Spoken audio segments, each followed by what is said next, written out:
types of people after high school. Years of awkward class presentations, school lunches that probably violated the Geneva Convention, and your Discord group chat did not get leaked. But now you're out, you're free, and suddenly that question hits like a truck. So what's next? Some people sprint toward college like it's the finish line, others clock into a job 2 days later like, yep, this is life now. And then there's the rest of us just sitting in our rooms like, should I start a podcast or a pyramid scheme? Let's talk. Literally what I did, bro. As soon as I graduated, bro, I chose to do this. I have a regular job. I tried music a little bit, and I was like, you know what, bro? I wasn't being myself. I was trying to copy other rappers.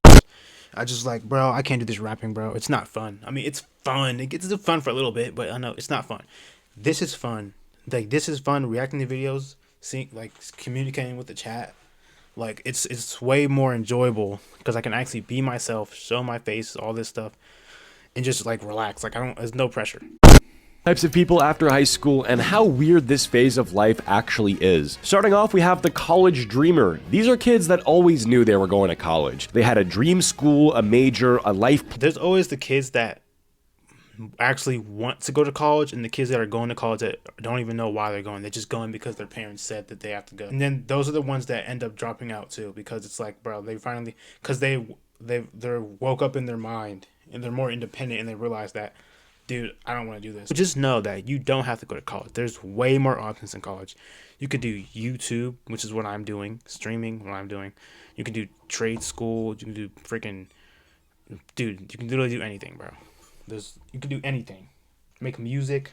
There's so many options. There's not just this. You can survive without going to college. You can make a living without going to college. A backup plan and a backup for their backup. They got their dorm set up off Pinterest, joined a Discord server for their class before orientation, and had their roommate's name memorized before they even graduated high school. Fast forward a few weeks and it's like, yeah, I'm 14 grand in debt, I hate my major, and my roommate's been coughing since the second week of school. College is cool if you know what you're doing, but most people don't. Most people just go because they're told to by parents, teachers, guidance counselors, and the ghost dumb. of the American dream, and now you're paying 40 grand a year just to cry in a communal bathroom. Fun times. Then there's the people who skip college and go straight into the workforce. They start working warehouse jobs, retail, construction, whatever gets the bills paid. They're making money, stacking checks, and eating out every night because they still live at home and only have 3 bills. At first it sounds smart. You're making money right away, no student loans hanging over your head, and your weekends are free if you're lucky. You start thinking, hey, this might actually be a better path. But then the reality sets in. The hours are long, the pay isn't as life-changing as you thought, you're constantly tired physically and mentally, you go home drained, you wake up drained, and every day starts blurring together. You're surrounded by people twice your age who have been there since before you were even born, and they'll Literally, bro, it's so bad, bro.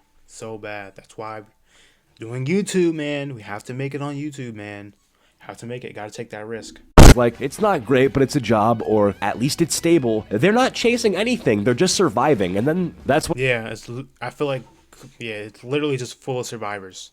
People that go straight into the workforce are just full of survivors. They just want to work, live. It's you. This isn't a launch pad. This is where people stay because they don't have time, energy, or options left to go anywhere else. It becomes routine. Wake up, commute, work, home, sleep. Do that for the rest of your life with maybe 2 weeks off per year if your boss approves the PTO. And for a lot of people, the scariest part isn't even the job itself. It's the idea that you could blink and suddenly be like 40, still there, still stuck, wondering what your life could have been if you'd done something else. Then there's that person. The one who said, I'm taking a gap year. Not because they couldn't go to college, not because they had a plan, but because they needed to find themselves, to travel, to breathe, to experience the world. You ask them where they're going and they'll hit you with, I'm thinking Europe or maybe Southeast Asia. You know, go off the grid for a bit. 6 months later, they haven't gone further than the local— Yeah, literally did nothing. Whole gap year wasted. There's a lot of people that do that. They say they're going to go on a gap year, do all this stuff, and they do nothing the whole gap year. And then it was just a big waste of time. Now they're even more unhealthy, even more stupid, even more dumb. And now they have to catch up.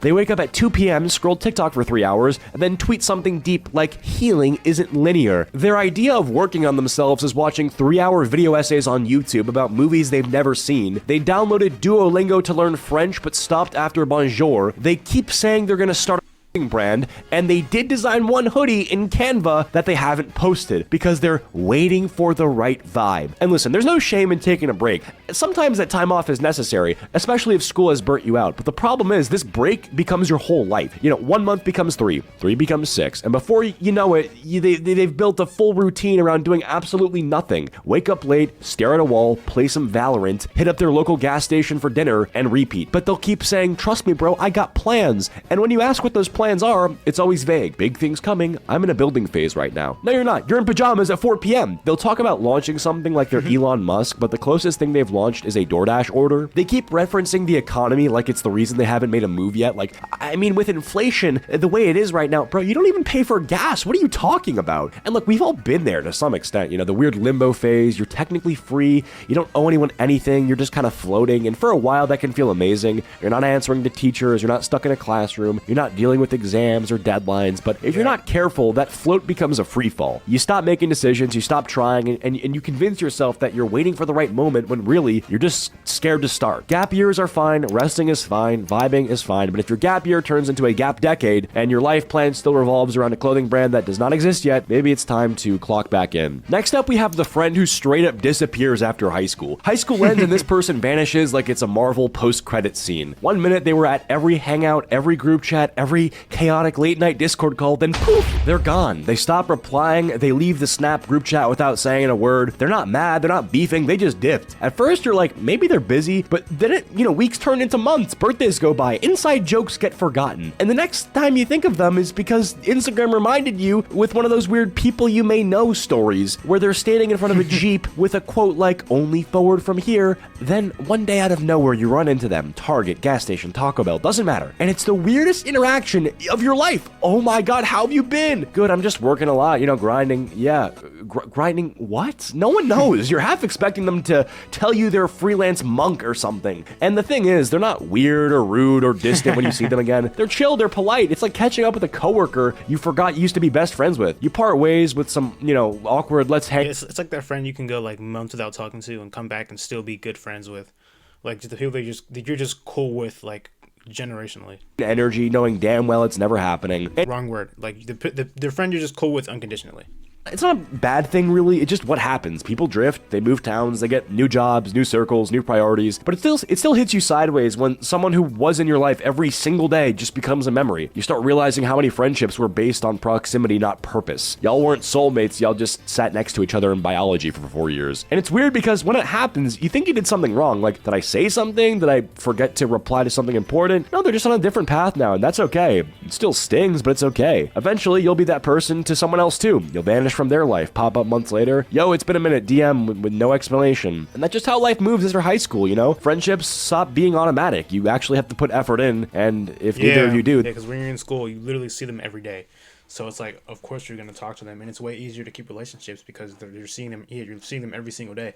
Once you get out of that, and once you don't get to see them every day, it's like you actually have to go out there and talk to them and text them and plan to go hang out with them, because if you don't, then this relationship's just gonna fade away and it just disappears. Just fades, not out of malice or hatred, just out of life. Sorry, I'll try to keep it lighthearted, not to get too existential with you guys. All right, next up, we got the bum. There's the gap year person, and then there's their final form, the bum. Because the gap year person pretends that there's a plan. The bum, they're not even pretending anymore. They're in a deep void, no goals, no job, no plan, just vibes, vape clouds, and a mattress on the floor. Their sleep schedule doesn't exist. They just collapse at random. They've watched 18 seasons of Grey's Anatomy this month alone. Every day is just a blur of TikToks, microwave burritos, and I'll do it tomorrow. You ask them what they're up to, and they'll go, just chilling lately, trying to figure stuff out. Bro, it's been a year. What are you trying to figure out? Shapes? They'll randomly bring up business ideas that sound like fever dreams, like, I might start a CBD candle line. I've been looking into, vending machines and passive income, You look over and they're watching a 6-hour YouTube documentary on crypto by a guy named Finance Daddy. They haven't applied to a single job, not because they're unqualified, but because they haven't updated their resume since 10th grade when they worked at Chuck E. Cheese for 2 weeks. And here's the thing, it didn't start this way. Most of the time, the bum used to be the gap year person. They took a break to chill and then just never got back up. It's like when your computer goes into sleep mode but never wakes back up. That's them. It's being stuck in a permanent loading screen. That's kind of the post-high school lineup. There's definitely some people I haven't covered, so 10,000 likes for a part 2. Whether you're in college pretending to take notes on a Zoom class or... Oh my god, this video, man. 10-hour shifts debating if a Costco membership counts as an investment. You're not alone. None of us know what we're doing, and the ones that do, they're probably faking it better than the rest of us. Everyone moves at their own pace. Some people jump ahead and crash. Some fall behind and catch up later. Some disappear and come back with a beard and a business. But no matter where you're at, just don't get stuck. Don't let temporary become forever. Don't let comfort become your cage. And definitely don't convince yourself that burnout means you're just mature. That's not maturity. That's just poor hygiene and caffeine addiction. So take your time, take a nap, take a risk, but whatever you do, don't take advice from that one guy selling a $97 course on how to escape the Matrix. Okay. Alright, bro. Alright, W video. That was a W last video.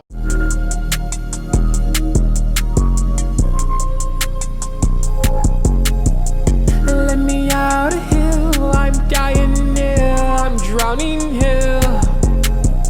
Let me out of here, I'm trying here, I'm fighting here. Just give me a break, I'm alone here, nobody here, it's dark in here.